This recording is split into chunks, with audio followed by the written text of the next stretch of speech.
Paul Graham from Optimal Body Personal Training. Today is part 1 of our video series on weight loss plateaus.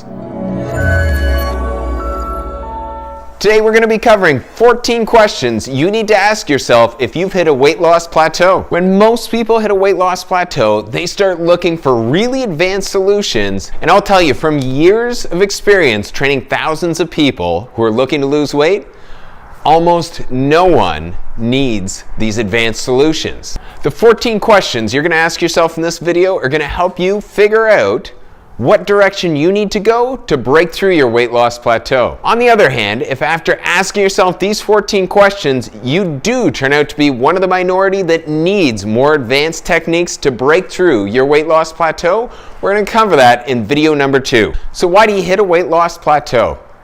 It's pretty simple on the surface. You're no longer in a calorie deficit, meaning that you're not burning out more energy than what's coming in. Although that's the cause of every weight loss plateau, the real trick is to identify why this is happening to you.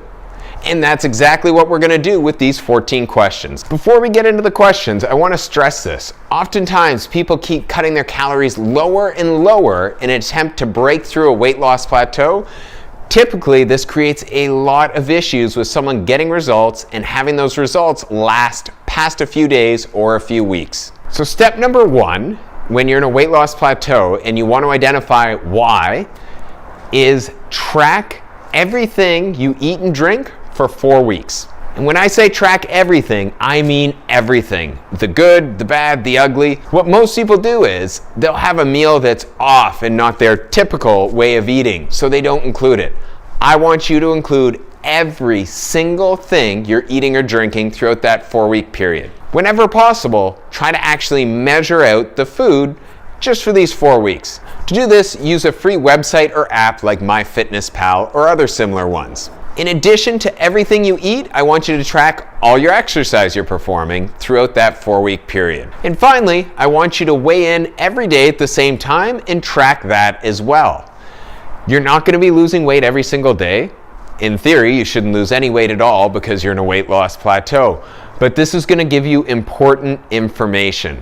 So don't stress or worry if that number's not going down. This is going to help you in the process of identifying what needs to change. Once you've tracked all this for 4 weeks, ask yourself these 14 questions, and then you'll know the exact reason or reasons you've hit this weight loss plateau, which should give you a clear indicator of where to go to break through that plateau. Question number 1, how many hours per week are you exercising on average? If that number is less than 5 hours, I would recommend you increase and build that up to 5. While you do this though, be really careful not to increase how much food you're eating. Oftentimes when people start exercising more and expending more energy, you're going to see a natural increase in hunger levels due to hormonal changes. Make sure you're staying really tight with the amount of food you were consuming over the previous 4 weeks. Question number 2, are you getting at least 30% of your calories from protein? If you're not, you want to start looking at how you could increase your protein consumption. Protein is going to help to keep you satisfied, help to get your metabolism up, and help you break out of that weight loss plateau. Question number 3, are you getting at least 5 cups of colorful fruits and vegetables per day? Often people aren't getting enough colorful fruits and vegetables, which means they're not getting enough fiber, causes them to have a harder time decreasing the amount of food to get into that energy deficit and not getting enough of the vitamins and minerals you need to fuel your body. If you're not getting at least 5 cups, start increasing that amount and work up towards consistently getting an average of at least 5 cups per day. Question number 4, how many times per day on average do you have refined carbohydrates? When I say refined carbohydrates, I mean things like breads, pasta, crackers, anything that's been processed and that generally you'd think of as being like a starchy carb. What you want to try to do is reduce the amount of refined carbohydrates you're getting and instead get them from whole food or what we call smart carb sources, which you can see a list on the screen. Question number 5, what percentage of your diet is coming from processed foods? So what I want you to do is actually make a mark beside every single food that's processed. Now, when I say processed, I don't just mean highly processed food. For example, whole grain pasta. A lot of people think it's not processed because it's coming from whole grains. This isn't the case. It's still processed and refined. So whole foods are things like fruits, vegetables, nuts, seeds, meat, and real meat, not lunch meats, white potatoes, sweet potatoes, fruits, vegetables, lentils, chickpeas, beans, things like this. You can also have processed version though. For example, if you have nuts that have been roasted or salted or have oil added to them, they've been processed. It's not that processed food are necessarily bad, but whole foods make it easier in general to stay satisfied on less calories. So total up your number, and if you're getting more than 20% of all the different foods you eat from processed foods, you want to start working towards decreasing that.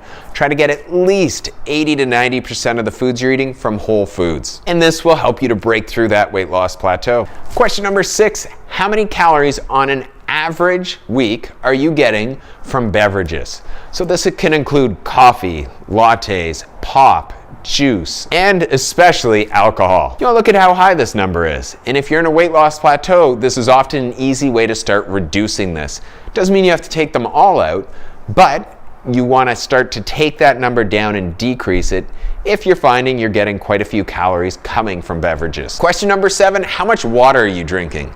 And I mean actual water, not beverages that have water in them. Try to make sure you're getting at least 2 to 3 liters of water per day. This is something that really helps a lot of people, again, to deal with being in a calorie deficit and not starving all the time. So try increasing your water up a little bit, especially if you're averaging below 2 to 3 liters per day. Question number 8, are you actually measuring everything you're eating? Now, it's not a good long-term strategy to constantly measure out all the different types of food you're eating. However, most people are terrible at estimating how much food they're consuming. They've done lots of studies on this, and almost no one can accurately estimate how much food they're eating. So this can be a great awareness tool of spending a couple weeks measuring everything you're eating to start improving at being able to eyeball proper portion sizes. Now, there's some foods like fruits and vegetables that you really don't have to worry too much about measuring.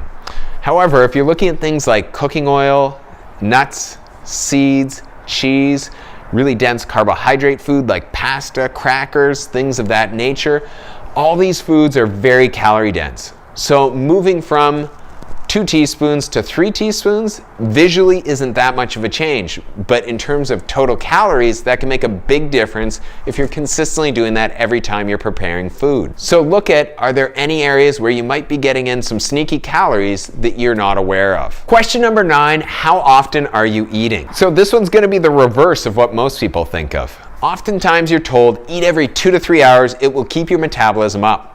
This simply isn't true. Research has been done, and how often you eat doesn't actually have a substantial impact on your metabolism. What we found at our studio is oftentimes people are snacking to try to keep their metabolism up, and they're actually eating when they're not truly hungry.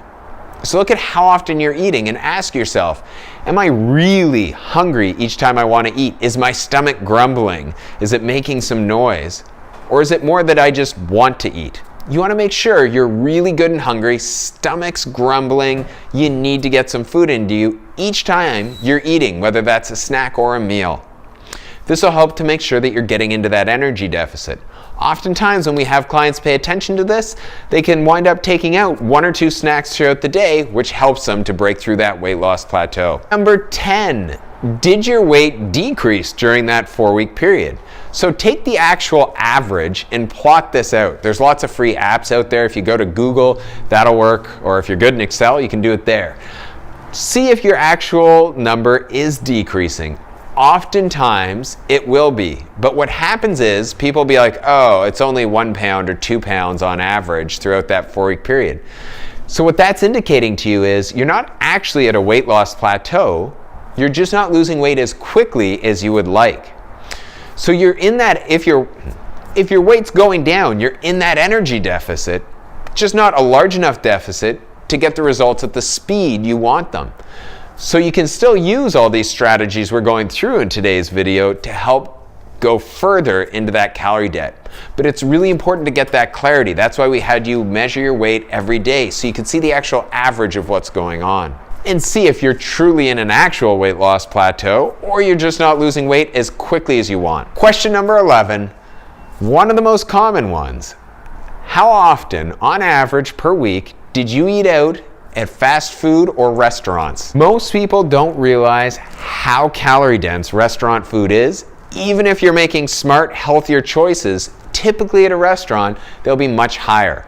They did a study a couple years ago. They looked at what's the average amount of calories in an entree meal at a restaurant. It was 1,500 calories. For a lot of people, this might even be their daily goal in one sitting. People typically think some foods like chicken Caesar salads are going to be healthier and lower options. Many Caesar salads have over 1,000 calories.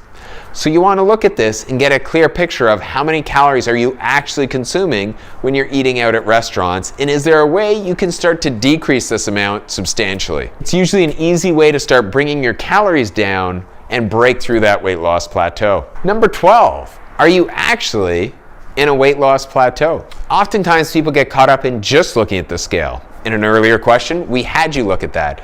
But you also want to look at measurements. We'll have a lot of clients who are actually losing weight the right way by not starving the weight off and doing lots of, we have a lot of clients who lose weight and they're not starving the weight off. They're doing strength training. They're getting adequate protein, lots of fruits, lots of vegetables, and their weight's not necessarily coming down, but their inches are shrinking. So you want to look at this too. Are your clothes starting to fit you better, and are you actually losing body fat, but the scale's just not going down? That's not necessarily a bad thing at all. It can actually lead to better long-term progress. Question number 13, are you enjoying your lifestyle? One of the most common things is that people hate how they're eating, how they're preparing food, their exercise routine, and all these things cause them to see the scale not going down. They're stressing over every single thing they eat. They feel guilty if they have any sugar. They feel horrible if they've missed a workout, and they're forcing themselves to stick to their plan using willpower. Essentially, it's a huge grind, and they're just pushing through this process they hate. What could this possibly have to do with hitting a weight loss plateau?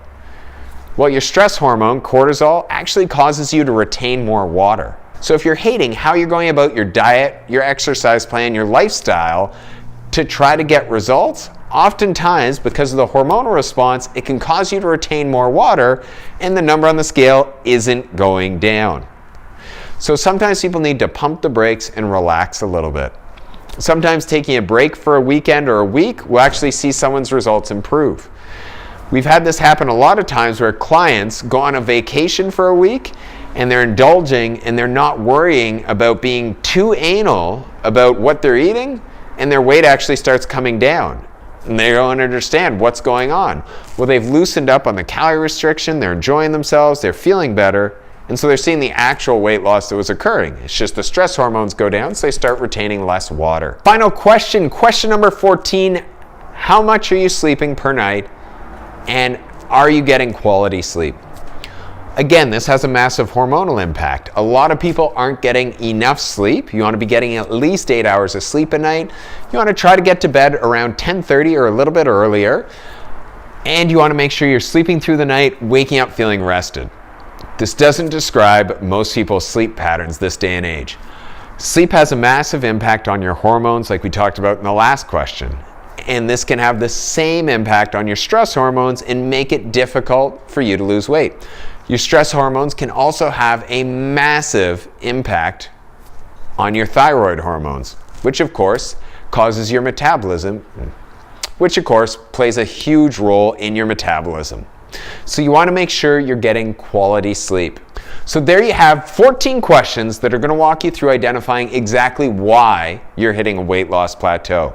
If you're following through on all those things within those 14 questions and you're still in a weight loss plateau, then you move on to video number 2, where we're going to cover some of the more advanced techniques to break your weight loss plateau.